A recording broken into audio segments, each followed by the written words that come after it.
Hey, my name's Maya Underwood and I'm an anthropologist. Thanks for listening. Today I want to talk to you a bit about my attempts to start exploring the social lives of image and performance enhancing drugs through an online ethnography of the Zyzz fandom of recreational bodybuilders. Image and performance enhancing drugs, or IPEDs, are substances that enhance muscle growth and reduce body fat. Who uses these drugs? Well, in the past it was mainly athletes or competitive bodybuilders, but now that bodybuilding has become mainstream, most IPED users are recreational bodybuilders who we know very little about. Previous research has focused on IPED users as criminals or individuals with body image problems and hasn't examined what IPEDs mean to users.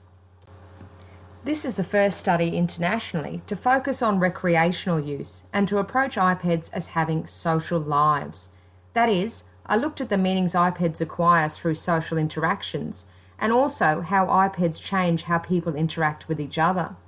I looked at how and why these drugs are used recreationally so that as a society we can prevent IPED-related harm. I studied a particular community of recreational bodybuilders, those that idolise Zyzz, the online persona of the deceased recreational bodybuilder Aziz Shavershan. There are thousands of Zyzz fans around the world. In fact, the most popular Zyzz video has over 10 million views. According to his fans, Zyzz used IPEDs to transform his body from ectomorph to shredded. What I did was an online ethnography. That is, I observed Zyzz fans on various online sites and I talked to them on Facebook and through email and messenger.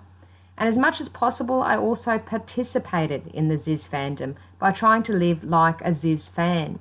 I talked about Zyzz on social media, I tried to get shredded, and I posted selfies of my progress.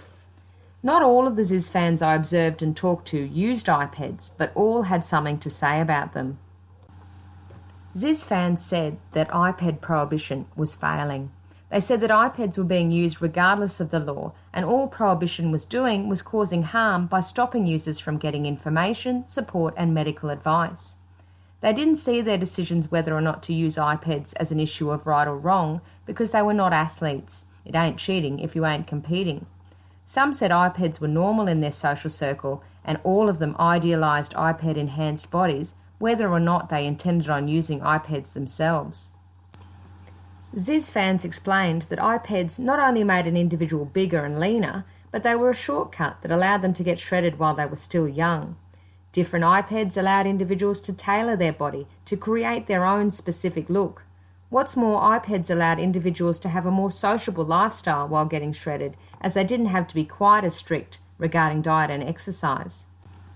Fans explained that being shredded also had social benefits. It gave men status over other men. They described being alpha as compared to other men who were beta.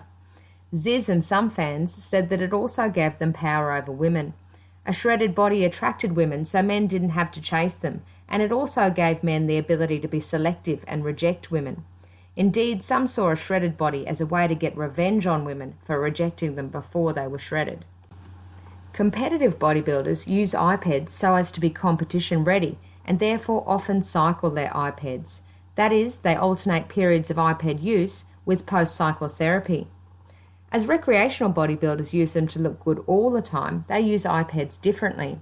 Some recreational bodybuilders blast and cruise so that they never come off the drugs and can look their best at all times. That is, they take a low dose of IPEDs continuously and occasionally blast the body with higher doses. As a society, we can't just focus on the risks of IPEDs. We need to acknowledge the perceived benefits of IPED use if IPED users are going to take our opinions seriously. If prohibition is failing, we need to shift our focus to minimising harm for users and the society as a whole.